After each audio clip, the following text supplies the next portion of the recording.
El Congreso de la República, el despacho congresal del congresista Flavio Cruz Mamani, presentan En Contacto con Flavio Cruz, un espacio de socialización de nuestra labor parlamentaria.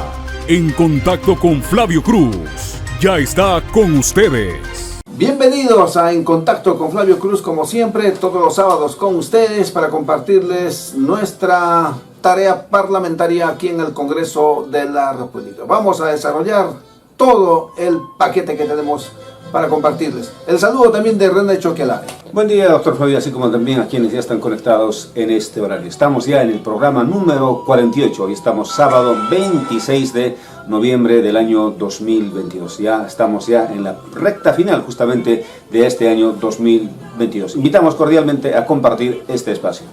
Bien, para empezar, no podemos dejar de comentarles lo que ocurrió el pasado jueves en el Pleno del Congreso de la República. En realidad, antes del Pleno, el presidente del Congreso cumplió con informar al Parlamento, a los congresistas, la decisión que había tomado la mesa directiva de rechazar de plano, de acuerdo al artículo 86 del reglamento del Congreso, que tiene rango de ley, por supuesto, sobre la cuestión de confianza que había planteado una semana antes el premier Aníbal Torres. Bueno, y se armó la trifulca porque casi una mitad del Congreso estaba de acuerdo, casi la otra mitad no estaba de acuerdo, no puedo dar números exactos, y de inmediato el presidente del Congreso se vio obligado a convocar a una junta de portavoces. En una junta de portavoces que ya con alguna serenidad, lo cierto es que se concluyó, vamos a decir, porque en realidad no se ha redactado ningún documento, pero a modo de consenso, en todo caso, se concluyó en que la medida había estado ajustada a derecho, al reglamento, a la ley, pero que obviamente no cumplía, digamos, una condición importante en política, que es la legitimidad. Las cosas pueden ser legales, pero no siempre legítimas.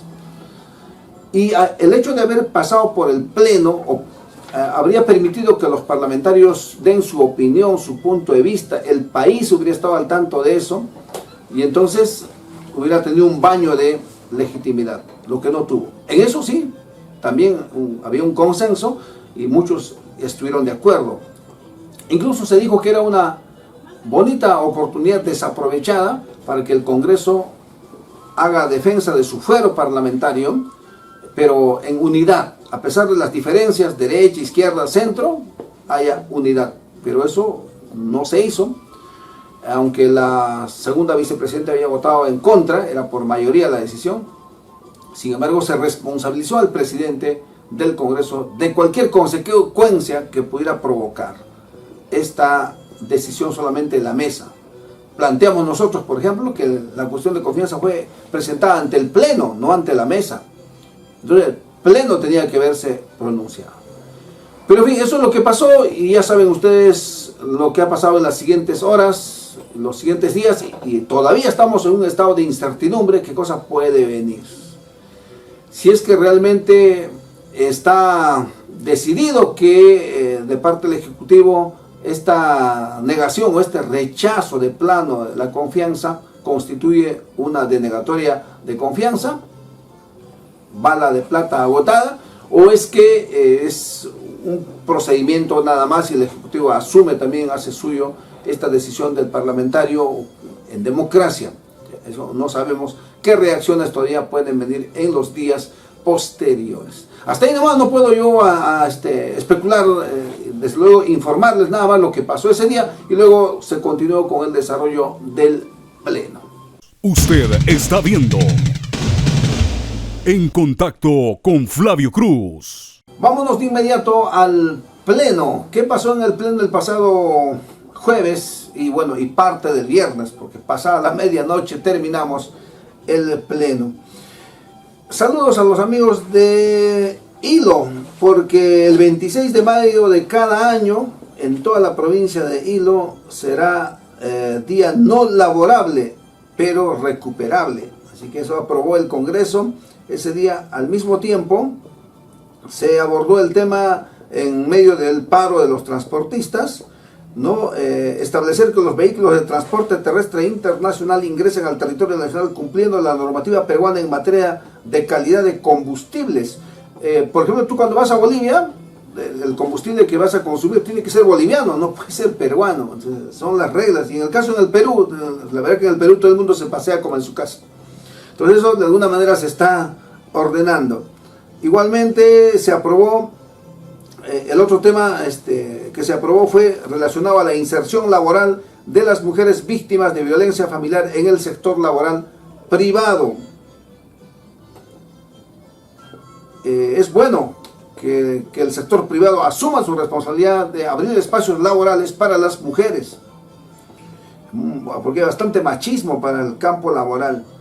Igualmente se aprobó el proyecto 2631 que modifica la ley 16126 que declara héroe nacional al capitán FAB José Abelardo Quiñones González. Hay una ignorancia, la verdad, de nuestra parte, porque consideré que era un héroe nacional, pero resulta que no tenía esa condición, José Abelardo Quiñones. Ahora ya lo tiene, es una reivindicación que saludamos. Igualmente se modificó el decreto de urgencia 012 que establece medidas para fortalecer la seguridad vial en la prestación del servicio de transporte público terrestre de carga, a propósito del paro que están reclamando también. De otro lado, modificar la ley 30.254, ley de promoción para el uso seguro y responsable de las tecnologías de la información para niños, niñas y adolescentes. Los niños así nomás abren páginas prohibidas a veces y eso hay que regular. Declarar de necesidad pública e interés nacional los ríos profundos de la ruta José María Arguedas, el puente Pachachaca del distrito de Abancay, región Apurímac, que no tengo la suerte de conocer, algún día lo conoceremos, o quizá hemos pasado por ahí en los viajes, no recordamos, pero interesante esa declaratoria para fomentar el turismo. El tema que causó mucha polémica fue respecto a los pescadores que están en paro, en movilización, protestando con esta ley que de alguna manera criminaliza, digamos, sus conductas laborales de pesca cuando lo hacen en 2 o 3 personas y serían calificados como organización criminal. No están de acuerdo ellos y creo que hubo un error del Congreso, pero ojo, esto vino del Ejecutivo en la forma de observaciones y en realidad el Congreso se allanó y yo creo que ahí sí hubo una suerte de querer derogar rápido la ley sin respetar los procedimientos y hubo distintos puntos de vista. Al final pasó el tiempo y el presidente de la Comisión de Justicia pidió un cuarto intermedio, se quedó en eso y esperemos pronto se resuelva este tema, sobre todo a favor de intereses legítimos de los pescadores artesanales. Nada más sobre el pleno, otros trascendidos no tienen mucha mayor importancia. Usted está viendo En Contacto con Flavio Cruz. Bien, enseguida vamos con nuestro segmento Educación en Acción.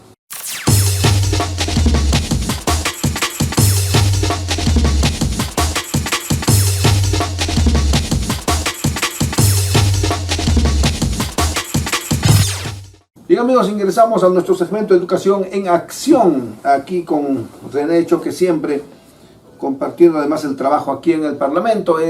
Quiero comentarles que ya salieron, ya sabemos las fechas del examen para nombramiento a la prueba única nacional, pero ya sabemos quiénes darán la primera fecha y quiénes la segunda, el día 9.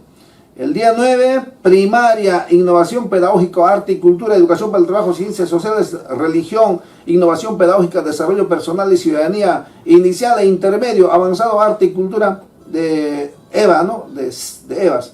Educación para el trabajo, personal, ciudadanía, educación religiosa, educación básica especial. El día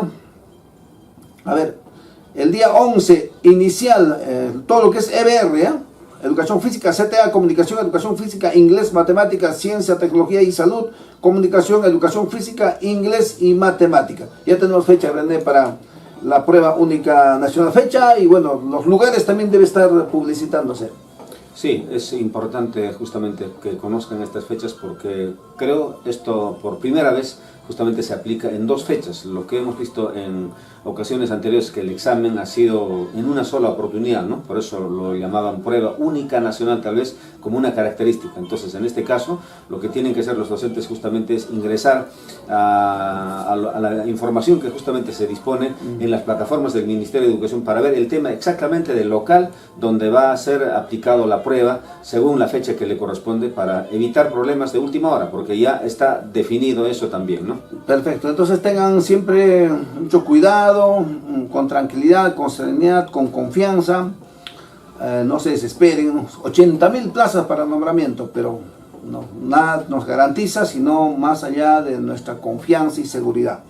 Bueno, así que suerte a todos, vamos a hacer seguimiento todavía a este proceso de nombramiento que está en curso prácticamente.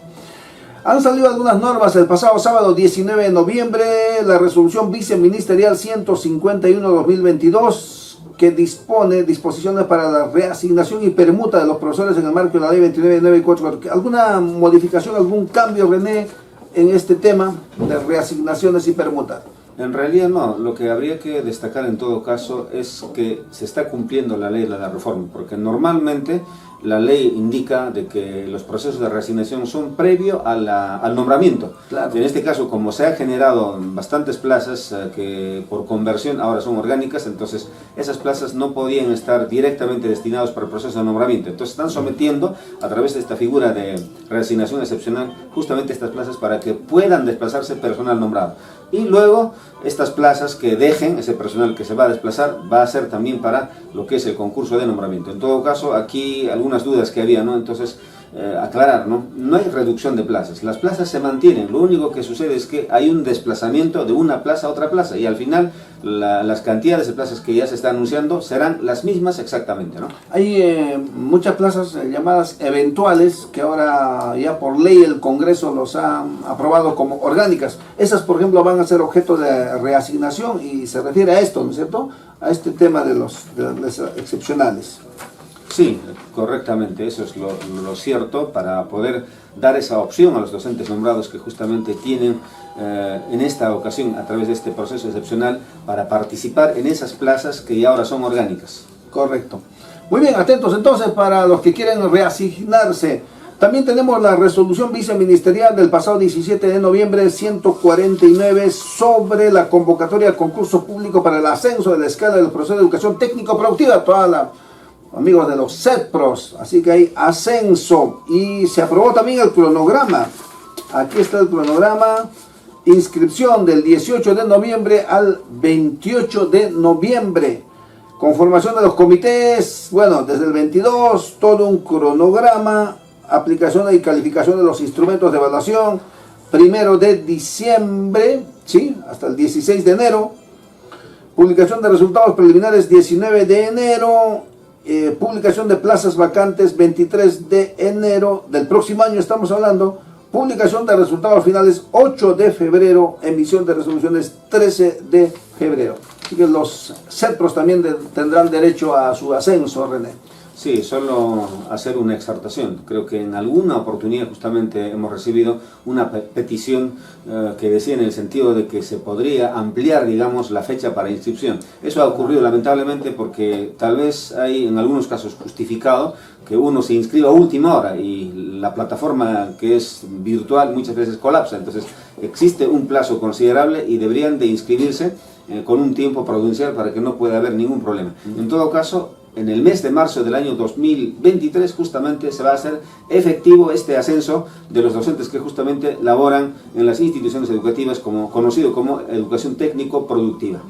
Correcto. Bien, pasamos a otro tema relacionado a este asunto de el vencimiento de plazo, le llamamos, René, cuando ya pasan 10 años y uno ya después de eso no puede hacer sus reclamaciones laborales. Tras la vigencia de la ley 29.944 y efectivamente el foro que hemos realizado el día de ayer, luego van a ver un espacio especial de nuestro foro de análisis y evaluación de la ley de reforma magisterial tras 10 años de vigencia de esta ley. ¿Cuánto hemos avanzado? ¿Cuánto queda pendiente? ¿Cuántas cosas imposibles hay? Y ¿hacia dónde vamos? Hacia una nueva ley del profesorado mucho más sostenible y no la cantidad de parches que le estamos haciendo a la actual. Pero al margen de ello, esta vigencia provoca, o en todo caso genera, digamos, la situación de los plazos respecto a una serie de cosas pendientes, que le vamos a llamar deudas sociales, que tiene el Estado con los profesores, y que muchas veces los profesores no lo reclaman porque no lo saben, porque nadie los orienta. Nosotros hemos querido este programa y otros espacios, por ejemplo, emitir en un canal de televisión, en una radioemisora de alcance más amplio, pero a veces no podemos porque todo pasa por el tema económico, ¿no? No hay una filantropía en ese sentido, diga, bueno, por esto que va a ser bueno para la comunidad, aquí está a disposición, ¿no? Eso no existe. Entonces, quizá por este medio no llegamos a todos, es cierto, pero a quienes hemos llegado, les hemos alcanzado nuestras consultas absueltas, también algunas orientaciones, incluso algunos modelos de escritos. Así que, pero eso ha generado, somos de última hora, René. Me llamaban el día jueves de la UGEL Puno, por ejemplo, que había unas largas colas para presentar estos escritos a último momento, y al parecer no siempre algunos que tienen el derecho, algunos que creen que tienen el derecho también han presentado, ¿no? Así que, ¿cómo has evaluado tú, que has estado también haciendo seguimiento a este tema? Sí, en realidad... O separamos los temas también, ¿no? Claro, sí, en realidad hoy día, 26 de noviembre, justamente es ya con exactitud, ¿no?, los 10 años de vigencia, porque la ley se publicó un día domingo, 25 de noviembre del año 2012, y hoy sábado, exacto, se cumplen los 10 años de vigencia, ¿no? Esa precisión queríamos hacer. En todo caso, eso genera pues muchas consecuencias jurídicas, ¿no? Por ejemplo, el tema, lo que se habla de la prescripción de estas deudas. La regla es que el trabajador no tiene un tiempo indefinido para cobrar una deuda al Estado. Sí hay límites, ¿no? Eso hay que tener en cuenta, pero también es bueno tener esta premisa, ¿no? Finalmente, estos casos, ¿quién lo va a resolver? Lo va a resolver un juez, y el juez tiene distintas interpretaciones. Entonces eso es lo que hay que en principio observar, porque si uno cumple, por decir, en ese margen de tiempo, probablemente no va a haber ninguna objeción, pero alguien podría interpretar de otra forma. Por ejemplo, el tema relacionado con la relación laboral. ¿Cuándo se corta la relación laboral? Desde ahí, por ejemplo, existe un plazo también de 4 años para poder justamente reclamar. Transcurre ese plazo y ya no lo puedes hacerlo. Entonces, este tema de las fechas, de los límites, en realidad son puntos de vista, son interpretaciones que se hacen, y las interpretaciones en materia de derecho no siempre son iguales en todos los que administran justicia, por ejemplo. En el caso de preparación de clases nomás, ¿qué interpretaciones han dado, por ejemplo? Para recordar nomás, han reconocido la deuda del año 91, febrero del año 91, muchos jueces desde esa fecha, pero legalmente esa deuda tiene su origen desde el 21 de mayo del año 90, porque la ley 25212 se publica el 20 de mayo, entonces los efectos corren a partir del 21, y muchos jueces justamente ese tiempo de inicio, desde esa fecha lo han reconocido y lo han interpretado en sus sentencias. ¿Cuál es la fecha límite? Muchos dicen 25 de noviembre del año 2012. Efectivamente, en la formalidad la ley estuvo vigente hasta esa fecha, pero ¿qué ocurrió con diciembre? ¿El docente realmente ganaba con la ley de la reforma? No, el docente en el mes de diciembre del año 2012 seguía percibiendo, como el tema de preparación de clases, remuneración básica, etc. Ni siquiera el mes de diciembre ha sido el último mes, enero. En algunos casos, febrero o marzo del año 2013 recién se ha implementado. Entonces, en esos casos, por ejemplo, los jueces han tenido distintas interpretaciones. Entonces, en suma, podríamos decir de que quien presentó hasta el día 25 de noviembre, que justamente sería los 10 años de publicado la ley de la reforma que deroga la ley del profesorado, esos docentes no van a tener ningún problema sobre el tema justamente de esta prescripción. Sobre lo que pase con los otros docentes que han presentado, va a quedar, digamos, en el criterio del juez, que puede acoger, por ejemplo, esta situación de que cuando tú te retiras, desde esa fecha tienes otro tiempo para poder reclamar. Y aquí solo quiero hacer una comparación. Hay un tema que es muy sensible, el tema previsional. Y el tema previsional, por ejemplo, es imprescriptible. Claro, si se suscita una contingencia, por decir el año 90, ¿no?, y no reclama el heredero la pensión, en cualquier momento podría hacerlo. Eso es la imprescriptibilidad del derecho previsional. Claro. Pero prescriben las pensiones devengadas. Si hoy, por ejemplo, estando en el año 2022, alguien peticiona su derecho a pensión que se suscitó en el año 90, va a perder prácticamente, casi, todos estos últimos años. Solo le van a reconocer las devengadas hacia 2 años atrás. Entonces, hasta las pensiones prescriben. Están sujetos Y con mayor razón, a deudas laborales van a prescribir, porque las pensiones son originadas por personas que han muerto, ¿no? Entonces, aquí lo que habría que orientar es que siempre lo hagan dentro de los plazos establecidos, siempre lo hagan dentro de un periodo en que no puede generar controversia. Para mí, si lo han presentado hasta el 25 de noviembre, no va a generar ninguna controversia en el Poder Judicial, porque quienes lo van a justamente problematizar son los que defienden. Cuando uno interpone una demanda, quien que responde es el procurador, y el procurador es el que justamente argumenta en la contestación de la demanda que esta reclamación habría prescrito, ¿no? Claro. Eso podríamos orientar, porque en derecho pues no es como en matemática, ¿no? 2 más 1 es 3, ¿no? En derecho prevalece el que tiene mejor argumento jurídico, ¿no? Y me entra con la lógica jurídica y todo ello. Es que en realidad ha habido muchas preguntas y yo les estaba contestando más o menos así, ¿no, René? Los mensajes sobre todo. ¿Para quiénes es, no? Un poquito para los descuidados, ¿no? Todos nos descuidamos en algo y es que en realidad muchos temas no sabemos. ¿Te parece esto de la preparación de clase? Me decían, pero si eso ya no necesita sentencia judicial. Ese es otro tema, ¿no es cierto? La preparación de clases aparte. Mucha gente ya tiene su sentencia. Algunos ya tienen su resolución administrativa. Para ellos, ayer no tenían que presentar nada, digamos, hasta ayer absolutamente nada. Pero ¿qué pasaba si algunos no habían hecho nada? Sí. No tenían ni sentencia, ni tenían resolución administrativa, estaban en nada, nunca habían iniciado ninguna acción. Es una buena reflexión. Eso también ha generado, digamos, algún problema. Porque ahorita se entiende que se tiene docentes que tienen sus sentencias con calidad de cosa juzgada registrados, inclusive Claro. están recibiendo su pago. Y hay docentes que tienen resoluciones administrativas reconocidas. Claro. En ese caso no va a haber ningún problema. Claro. Y la ley que justamente establece la no exigencia de sentencia judicial, probablemente a ellos les va a amparar porque ya no habría necesidad, solo que aquí hay una tingencia, ¿no? Hasta el momento, aún todavía, entre el Ministerio de Educación y el Ministerio de Economía y Finanzas, no se ponen de acuerdo para consensuar justamente para la emisión del reglamento. Del reglamento, sí. Ese es un punto de vista. Y en el otro caso es el tema de los docentes que no han solicitado justamente este reconocimiento y pago de preparación de clases, que estaría en la misma situación con respecto a sobre otras deudas, ¿no? Claro. A eso creo que apunta, porque muchos docentes que teniendo resolución querían presentar pensando que ha podido estar configurándose una prescripción en su derecho. No, si tienen un acto resolutivo ya reconocido, estarían al tanto en todo caso que la ley se reglamente para que solamente con la resolución administrativa el Estado pueda abonar justamente esa deuda, ¿no? Entonces eso es bueno aclarar. Y también uno se pregunta, ¿no? Esto, ¿a quiénes corresponde? Por ejemplo, la ley del profesorado cobijó tanto a docentes nombrados y contratados. En el caso de los nombrados, diríamos así en estricto, ¿no? La deuda tiene origen en el mes de mayo del año 90 hasta el año 2012, noviembre. Esa sería la regla. Pero ahí hay otra situación que hay que distinguir. Hay docentes que desde la vigencia de la ley de la carrera pública, la ley 29062, que se publicó el 12 de julio y entró en vigencia el 13 de julio, migraron a ese régimen laboral.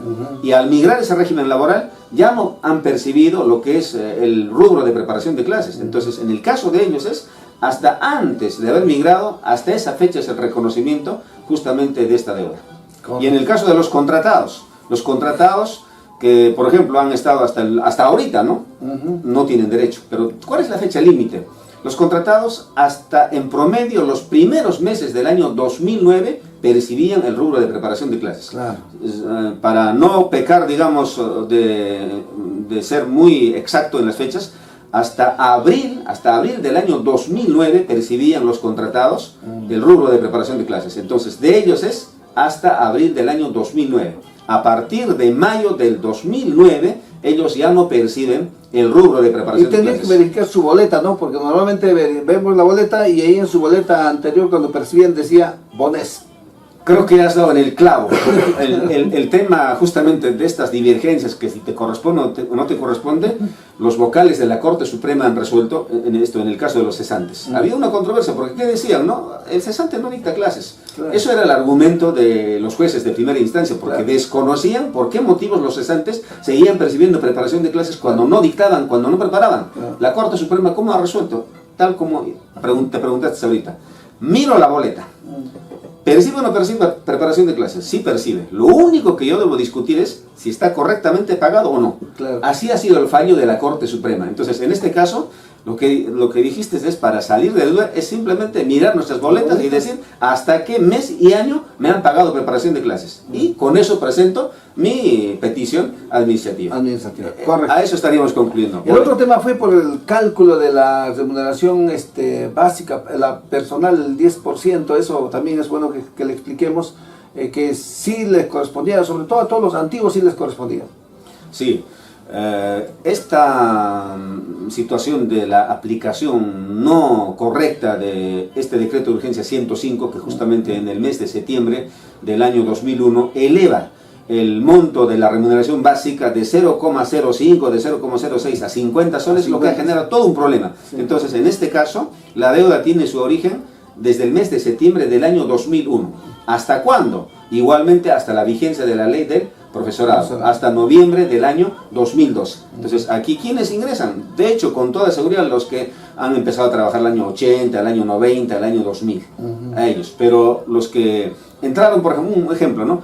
En el año 2002, un contratado. Ya. ¿Percibía preparación de clases, esos rubros, remuneración básica? Sí, también le corresponde. Entonces, eso finalmente igual, se resuelve con boleta, porque está justamente en la boleta el rubro de remuneración básica. Sí. Y luego aparece en el mes de septiembre y octubre para adelante como 50 soles. Esto debió ser la base de cálculo para otros rubros, como por ejemplo es la remuneración personal, la vacacional. Nunca aplicaron el cálculo sobre la base de la remuneración básica de 50 soles, sino sobre la base de 0,05, 0,06, ¿no? Y por lo tanto se generó la deuda. Ahí viene la deuda. Eso es lo que estamos reclamando. Eso es. Correcto. Y sobre los fonavistas, en realidad eso para los mucho más antiguos como yo, porque sí fui fonavista yo hasta el año 93 que duró lo del Fonavi. Entonces yo empecé a 89, 90, 91, 92, 93, sí me correspondía reclamarlo. Sí, aquí también hay que hacer una aclaración, o sea, muchos confunden, dicen, no, yo estoy, inclusive algunos dicen, no, ya me han devuelto. Probablemente la hayan devuelto porque hasta antes de la pandemia se ha elaborado unas 18 listas que la Secretaría de Fonavi ha cumplido. La deuda del Fonavi. La deuda del Fonavi. Esos son los aportes, la devolución de los aportes, ¿no? Que es cosa distinta lo que debió darse justamente con este decreto ley que se dio en el mes de diciembre del año 92. Este decreto de ley del año 92 dispuso que a partir de enero del año 93 deberían haber tenido los trabajadores, no solo los de educación, en un 10% de incremento de su remuneración. De toda la administración pública. De toda la administración pública. ¿Qué sucedió?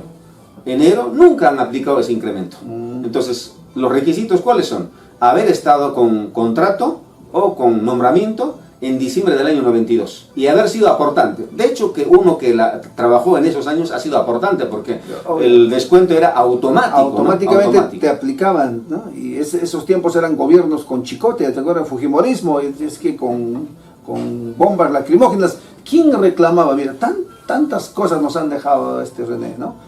Y como este tipo de... Ahí se genera otra deuda social también, vamos a decir. Sí, en sí es bueno también sintetizar eso, ¿no? Porque han presentado en algún momento, por ejemplo, el tema del IGB, inclusive lo han judicializado, ¿no? Sí. Igual por refrigerio y movilidad. Sí. Último escuchado de la TPH, lo que lo llaman transitoria para la homologación, que ha sido también un rubro que componía justamente la estructura remunerativa.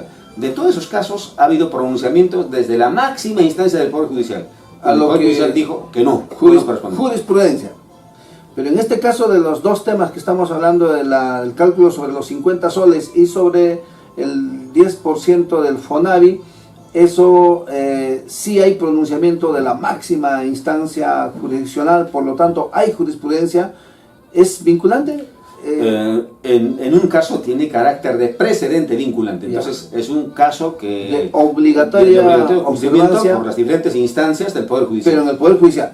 Obviamente a estos escritos la UGEL le va a decir no, improcedente. Eso es muy bueno también decir, porque muchos están pensando que la UGEL les va a reconocer. Presentada la petición, lo que corresponde a la UGEL es que en el plazo de 30 días no debería pasar, porque le vas a negar bajo esta figura de improcedente. Luego el administrado tendrá 15 días hábiles para impugnar ante la segunda instancia, en este caso una dirección regional, una gerencia regional. y luego estás habilitado recién para ir a la vía judicial. Claro, Entonces, creas estado y luego puedes ir a la vía judicial. Exactamente, entonces no hay que tener las esperanzas de que, bueno, presento mi petición, entonces la UGEL como en preparación de clases me va a reconocer. No, de la UGEL es improcedente, de la dirección regional o gerencia regional infundado. Infundado. Y no me declaran improcedente, pero se vence el plazo de los 30 días hábiles, me doy por negado también, ¿no?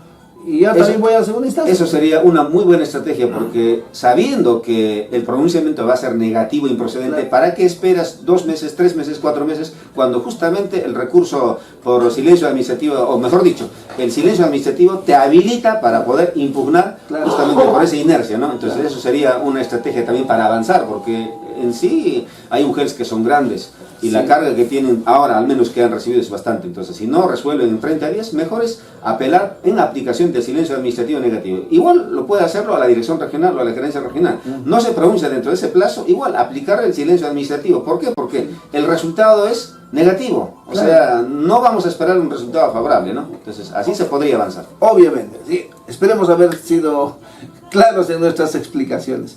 Bueno, siempre hay tanto material, tantos temas en educación, René. Esta semana estuvo el ministro de Educación en la Comisión de Educación, ¿no? Entre los temas abordados, además del tema de infraestructura, explicó un poco este proceso de nombramiento, cómo será la prueba única nacional, esperemos que no haya fraude, decían otros, y estar de nuevo anulando como el Congreso lo hizo anteriormente con la prueba anterior. Y también se abordó el tema de las políticas de la educación intercultural bilingüe, esta resolución de viceministeriales sobre el sinceramiento, los nuevos registros, y también para el acceso a los cargos de especialistas, directores, donde habían puesto en el oficio no acredita, pero le faltó creo poner no acredita en forma física. Entonces se armó todo un problema, los comunistas interpretaron de otra manera. La gente que defiende la educación intercultural bilingüe, algunos sin serlo y no saben nada, ni convicción tienen, pero están ahí porque de eso viven.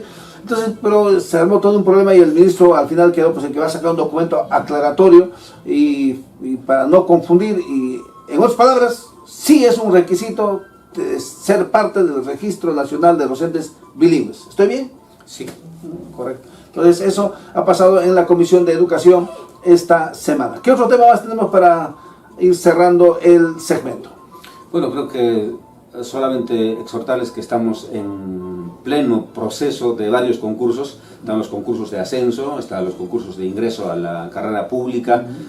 Es bueno que observen los plazos, que lo hagan correctamente sus registros, porque ahora todo está sistematizado. Solamente alcanzar esas recomendaciones, seguramente si hay novedad, como decías, en cualquier momento a través de las redes sociales estaremos informando.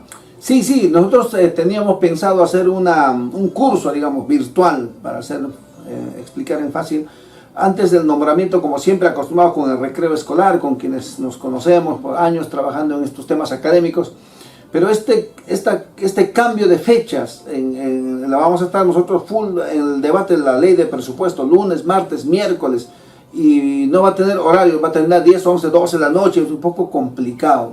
De repente el miércoles quizá con alguna orientación, si es que se cumple que a las 6 se debería terminar, porque ese es el último día que el Congreso debe aprobar la ley de presupuesto. Pero mucha suerte, muchos éxitos a todos los colegas, sobre todo los jóvenes que están aspirando a un nombramiento. Muchos pónganle seguridad, pónganle punche, no se presten a estas cosas de que por ahí, que las claves, no se hagan estafar, engañar, eso es falso. Hay que tener fe siempre y nosotros confiamos también en el Ministro de Educación. Dios quiera que no pase nada como ha ocurrido en otras oportunidades. Tu despedida, René. En todo caso, con el compromiso justamente de analizar en nuestra próxima edición todos los alcances, todo lo que tiene justamente este proyecto aún todavía de ley de presupuesto, donde están las prohibiciones de nombramiento, los incrementos. O sea, la ley de presupuesto determina todos los procesos que justamente se ejecutan, porque genera pues una previsión presupuestal, ¿no? Entonces, esto en nuestra próxima edición será con mayor detalle comentado. Nada más de la ley de presupuesto. Hasta aquí, Educación en Acción. Usted está viendo En Contacto con Flavio Cruz. Bueno, enseguida vamos a lo que los tenemos acostumbrados cada semana. Actualidad normativa con René Choque Alave. En Contacto con Flavio Cruz presenta Actualidad normativa. Ingresamos a su segmento Actualidad Normativa, para dar cuenta justamente de las principales normas que se han emitido durante la semana que está transcurriendo. Vamos a iniciar dando cuenta de esta resolución de Secretaría de Gestión Pública, la resolución 011-2022. Se está aprobando la norma técnica 001-2022, norma referido a la gestión de la calidad de los servicios del sector público. Bueno, ¿quién no ha tenido problemas o quién no tiene problemas casi con las entidades públicas? A través de esta norma justamente se busca dar las pautas para que las entidades públicas puedan brindar una atención adecuada como corresponde a los ciudadanos, que justamente es la razón de ser de las entidades del Estado. A continuación damos lectura del Decreto Supremo 011-2022 del Ministerio de Cultura. Se está aprobando el reglamento de intervenciones arqueológicas. Atención entonces, los que están dedicados justamente, por ejemplo, para hacer proyectos de inversión. Es habitual que se pide, por ejemplo, el CIRA, el certificado de inexistencia de restos arqueológicos. Ahora el Ministerio de Cultura justamente ha emitido una norma que va a precisar los alcances que justamente tiene este requisito, que es para las edificaciones. Y ahora vamos a dar cuenta de lo que es estas resoluciones del Ministerio de Justicia sobre la designación de varios notarios en la jurisdicción del Distrito Notarial de Puno. Como ustedes saben, los notarios justamente cumplen un papel importante, dar fe a los actos y así como también de los contratos.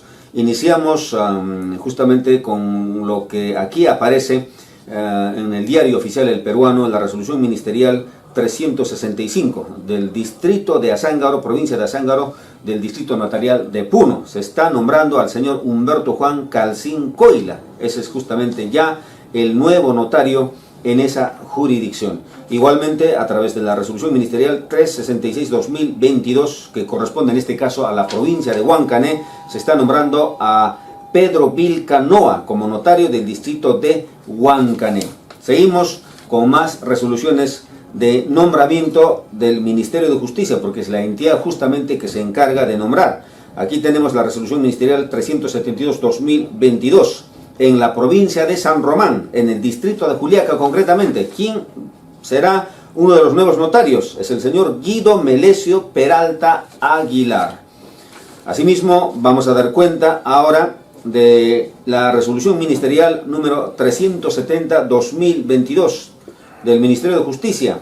Esto es en el distrito de Puno, provincia de Puno. Se está nombrando al señor Walter Salvador Galvez Condori. Bueno, la trayectoria que justamente ha tenido el doctor Walter Salvador es bastante conocida. Ha estado en el Ministerio Público en distintas instancias, igualmente en el Poder Judicial. En todo caso, es un giro que ha dado el doctor Walter Galvez, y lo que nosotros queremos hacer es extensivo esta felicitación. Es el nuevo notario de la ciudad de Puno. Asimismo, vamos a dar cuenta del contenido de la resolución ministerial 369. Aquí también hay un nuevo notario en el distrito de Puno. Nos estamos refiriendo a la señora Raquel Vilma Choque Rosas. Ahora tenemos la resolución ministerial 368-2022. En distrito de Ayaviri, provincia de Melgar, se está nombrando a la señora Sandra Beatriz González Cáceres, que es también la nueva notario que va a asumir justamente en el distrito de Ayaviri. Igualmente, aquí tenemos ahora en la provincia del Collao, en el distrito de Ilave, a través de la resolución ministerial número 367, se está nombrando a Reinaldo Pandia Mendoza como nuevo notario. Y tenemos más. Es la resolución ministerial 364-2022 en el distrito de Desaguadero, provincia de Chucuito. Se está nombrando a Sonia Marisela Isialarico. Es la abogada que justamente va a asumir estas funciones de notario en el distrito de Desaguadero. Asimismo, tenemos en otros distritos de los distritos notariales, en este caso del Perú, que son varios. Estamos dando cuenta justamente del distrito notarial de Puno. En todo caso, a todos ellos las felicitaciones del caso, y que justamente cumplan con las funciones que corresponde y brinden una atención adecuada a los usuarios. Bien, esto ha sido todo por hoy. Nosotros nos despedimos hasta nuestra próxima edición. Bien, y ya para despedirnos, nosotros hemos entrado en un estado de críticos realmente con el desempeño del doctor Aníbal Torres, a quien como jurista, como autor de mucha literatura jurídica, lo admiramos, lo hemos leído y siempre le hemos hecho referencia, ¿no? Pero entrando en política, creo que ha contribuido con la gobernabilidad. En un momento dado, la vehemencia le estaba ganando. Bueno, finalmente renunció. Como ustedes saben, hay diversas formas de comprender esa renuncia de Aníbal Torres, que pasa a la historia de esa manera, ¿no? Todo un personaje realmente.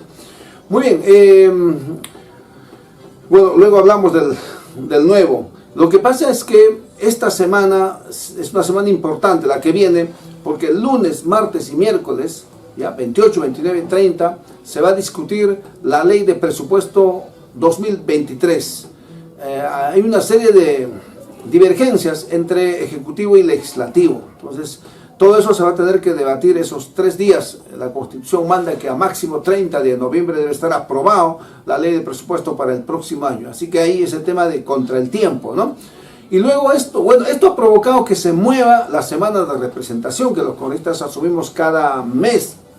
Debió empezar el 28 hasta el 2 de diciembre, y con esto de la ley de presupuesto ha cambiado del 1 de diciembre, 1 y 2, que son jueves y viernes, y luego continuarán los días 5, 6 y 7, ¿no? Porque luego vienen feriados 8, 9, y prácticamente vamos a estar de vuelta acá el día 11 o 12 de diciembre, ¿no? Entonces, un poco para compartirles, porque a veces algunos buscan contactos con nosotros allá cuando estamos en la región y tenemos una ruta. Por ejemplo, el día 5 vamos a desarrollar el encuentro de saludos, protocolar y hacer puentes, ¿no? Por Puno, los 5 congresistas como grupo parlamentario Puno y con las autoridades electas, regional, provincial, distritales. Esperemos que sea un bonito encuentro para articular esfuerzos todos juntos desde el nivel nacional, regional, local, a favor de la agenda Puno, como le decimos. La verdad que la agenda es larga, pero de todas maneras los intereses de Puno son uno solo. Ahí debemos estar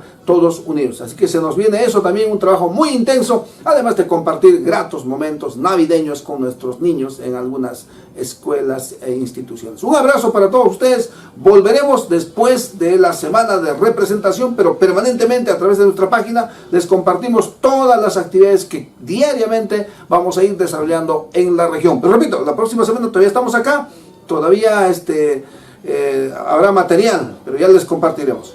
Hasta siempre.